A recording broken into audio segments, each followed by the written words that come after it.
Jhoira Weatherlight Captain. She has finally climbed up to 109 tournament entries, which means that we can start to take a look at some of her performance. Now, she's not super popular, but she's not unplayed either. She's currently sitting at 23% win rate. It's something that has actually been dropping, as you can see, minus 2.41 from the start of this year. But still, she's in the somewhat of the middle ground. She's not really superly great recommended, but she's not bad either. She's okay. If we actually take a look at the Izzet blue-red color identity, we can see that it's sitting around a total of 21.05%, which means that Jhoira is actually boosting the Izzet color identity win rate in general. She's doing a little bit better than Izzet colors. So here you could say that Jhoira is stronger than her color identities, you could say. But on this YouTube channel, this deck tech video style, we're trying to find good and recommended cards that you should be playing inside Jhoira. You see, we take the data a little bit deeper and look on individual cards. We're using the average win rate of all 109 Jhoira tournament entries together as a reference number. And here we have the perfect 50-50 split of one group playing Everflowing Chalice and one group not playing Everflowing Chalice. Which means that we have a total of 58 Jhoira commanders with Everflowing Chalice inside a decklist. And an average win rate on those 58 by 25.28. That's pretty good. And an increase by plus 2.27. Making the verdict that Everflowing Chalice is a recommended card inside Jhoira. But we can also find not so recommended cards. Here you can clearly see that Adaflux Reservoir is dropping the average win rate by minus 7.09. So you could say that the goal of this video is to showcase how you could potentially play or build Jhoira better to potentially increase that win rate. You see, that win rate up there is just a reference number, trying to separate and see what cards are good or not. So don't view that total value up there as the total verdict on Jhoira's power level, as you can clearly build her differently. Another really recommended card is Clock of Omens. It kinda makes sense. You're playing a very cheerio deck, you're playing a lot of really low CMC artifacts like Conjurer's Bubble, and then you can utilize Clock of Omens to untap very good mana rocks like Mana Vault, Mana Crypt, Soldering, and sometimes Arcane Signets. So basically just casting this random, this one is also recommended, zero costing artifact, draw a card, and then use this to untap something with your Clock of Omens. Copy Artifact also seems very recommended. Now the sample size of Copy Artifact is rather low, but still, as you can see, it's showcasing some great potential for Jhoira. Dragon's Rage Chandler made me a little bit surprised because I thought it was going to have a bad win rate inside Jhoira. And I love doing videos like this because I'm not showcasing my opinions. My opinions matters too, I sometimes talk about them. But we are showcasing the performance, the actual data. How good is Dragon's Rage Chandler performing inside Jhoira? And as you can see, we have a perfect 50-50 split. And the group that is playing Dragon's Rage Chandler is increasing their win rate a tiny bit. This one also surprised me, Dramatic Reversal. I thought it was going to have a positive win rate, but apparently you rather just go lots of cheap Cheerios and then Clock of Omens. But I don't know, it feels like this one should be good, but I guess, according to data, it might not be.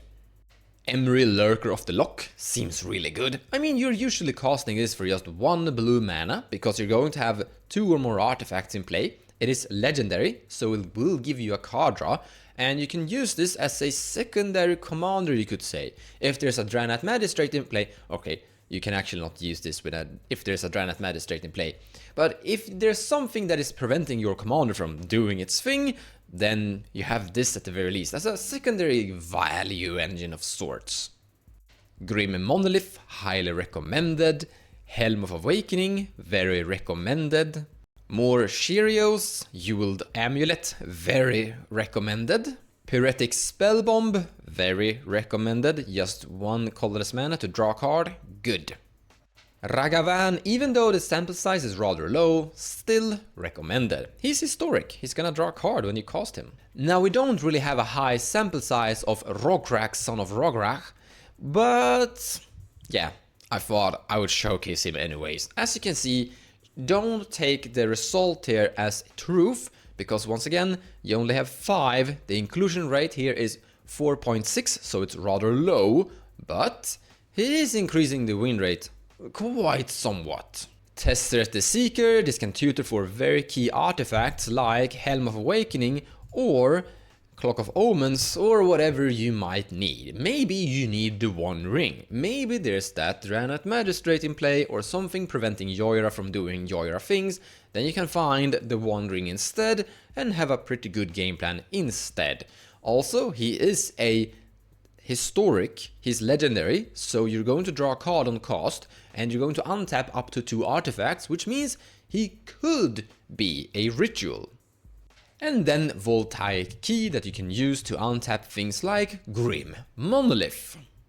And of course the Manifold Key as well, but you get the picture. Gitaxian Probe is another cheerio. You basically just want to draw your entire deck list, and yeah, this is going to help you draw your entire deck list.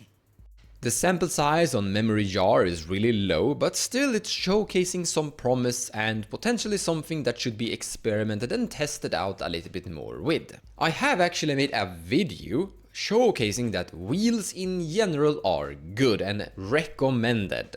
And wheels are also good inside Jhoira, and yeah, this is a pretty good card inside Jhoira sometimes in general. But now it's time to look at some more not recommended cards. Thassa's Oracle. Yeah, don't play this one. As you can see, the people that have been playing Thassa's Oracle have decreased their win rate quite a lot. Now, Jhoira is a commander that is naturally drawing out the entire decklist, and a clean finisher from that is just to slam Thassa's Oracle and be happy.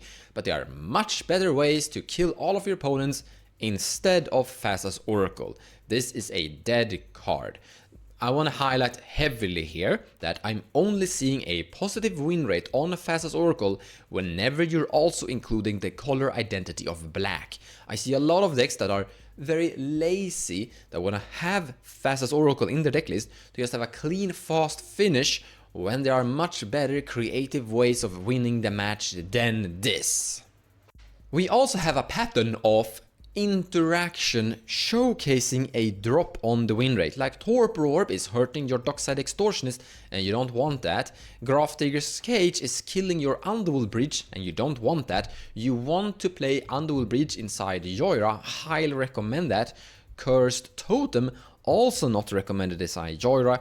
Play board wipes instead, or play key spot removals, or just skip the entire thing altogether. You're not a stacks deck, you're not really a control deck, you're a turbo cheerio win fast play blind deck kinda. As you can see, you wanna play a lot of these really cheap artifacts that almost do nothing. Now, Cursed Totem does nothing, but still, you get the picture. But it follows forward even to counter spells, like here we see a big drop in Force of Negation, which feels strange, but there's something kinda interesting here. Jhoira is an artifact focused deck. There is a chance you might not have a blue card to toss into this, and as you can see here, same thing with Force of Will. I wanna point something out more too, that you always want to be focusing down on your turbo win concept potential. That is the #1 goal to go for. I have made a video about this, and the video clearly found with data that the turbo focus is the main focus, and everything else after that is just a bonus. If you can have counter spells without affecting your overall combo, add in those counter spells. If you can add value engines in without affecting your combo, add in those value engines. But the combo construct, the consistency and your capacity of winning fast and efficiently is the most important criteria. And once you've solved that and make that very efficient, then you can start to add in things like this. And the thing with Jhoira, the big problem you could say, and maybe why she's in the middle ground, she's not truly recommended, is that a lot of cards inside her entire decklist are demanding that they are part of the combo. You need to play a lot of these cheerios to make your entire concept functional. As you can see this, you want to play a zero costing artifact that does nothing, rather than having counterspells that are doing amazing things on their own. But these counterspells don't synergize with your commander similar to Phyrexian Walker, so there you go. But don't hesitate from playing some expensive spells like Paradoxical Outcome.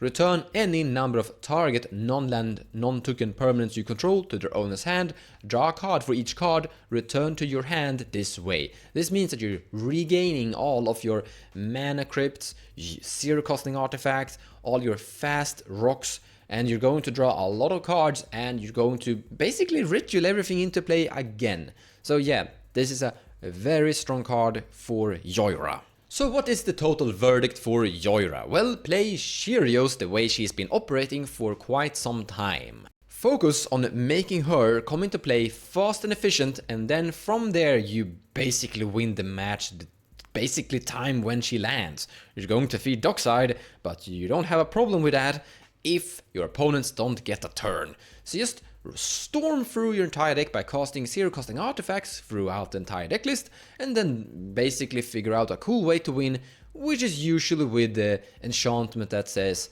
pay 1 mana, skip a card draw step, and your opponents just everyone returns a card to their owner's hand. That's usually how you win the game with Jhoira. You can include some interaction, it's not banned for her. It's probably good to have maybe some counter spells, but they are add-ons. They are not there as an auto include. In fact, they are rather not. They are there as a bonus if you can fit them in there. The most important thing, once again, is to have that clear fast turbo slam zero costing artifacts, and that's going to draw your entire deck, and that seems to have been working from the data from the Jhoira tournaments. In any case, guys, thank you so much for watching, and I hope you enjoyed the video. There will be links in the description below of the video to some potential Jhoira deck lists from tournaments, the ones that I've actually used for this video, to scroll around and see if there's anything you can find that spikes your interest and gives you more detailed ideas of how maybe the entire 99 could potentially look like. Thank you so much for watching, and I'll see you in the next one.